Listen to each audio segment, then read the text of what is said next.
The worst housing market crash has just begun as we witness prices crumbling down, the demand quickly decreasing, and sales can be seen to be collapsing at the quickest pace witnessed during the past 2 decades. Rick Palacios, the Director of Research and Managing Principal at John Burns Real Estate Consulting, declared last month during a live Twitter Spaces conversation that there are markets where home prices are falling already. He also noted that even though we can see that home values are increasing year over year, he believes that we are missing the decline in the market that is going on. So what is truly going on in the housing market? How much will the prices decline, and how will they affect you individually? And which markets are expected to fall during the coming year? Stick around to find out the answers to those questions and some additional details regarding the future of the housing market.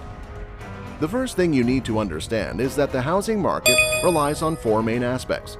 Supply and demand are the first aspects and the most obvious ones. When the demand is higher than the supply, the prices will increase. But if the supply is more than the demand, the prices will then decrease. However, in order to understand more about how the housing market might go, there are 2 additional aspects to take into account. Those are interest rates and the economy. We just need to go back in time to see how those 2 aspects affect the market. Up until 1970, home prices were practically steady, yet they started to increase when their interest rates got lower. Almost 4 decades later on, the 2008 financial crisis hit, and that's when the Federal Reserve bought and held assets in an effort to boost the economy by keeping the interest rates low. This has given confidence in the market. However, 10 years later, when they tried to reduce the balance sheet, stock prices dropped 20% and home prices began to fall. The balance sheet reduction should have lasted through 2020, yet the pandemic hit, and that's when a high amount of money was injected into the economy to keep it afloat. That's when mortgage rates went from -3% at the end of 2020 to around 6%. And that's what brings us to this year. All along the West Coast, home values are seen to be declining, and according to Palacios, they are actually down by 70%. He believes that this decline is going to continue over the foreseeable future.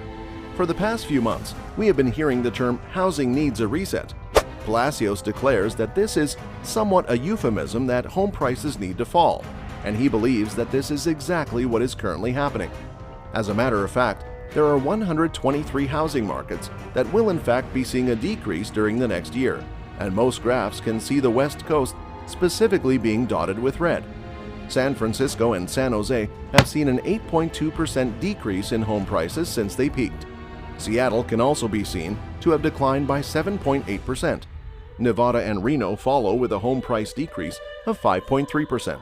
Arizona and Phoenix home prices are also down by 5%. So, does this mean that home prices are going to collapse?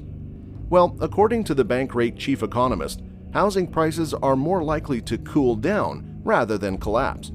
This is because the inventory is still low, but the high mortgage rates have actually had a huge impact on demand. Robert Schiller actually believes that the housing market is actually in trouble and predicts that home prices are expected to fall by a little over 10% by 2024 and 2025. So now that you have a clear overview of what is happening in the housing market, let us know what you think about the current situation, your future predictions, and if you think we are on the verge of a housing market crash or not. Are you on the lookout to find cheaper houses to invest in? Share with us your thoughts in the comments down below.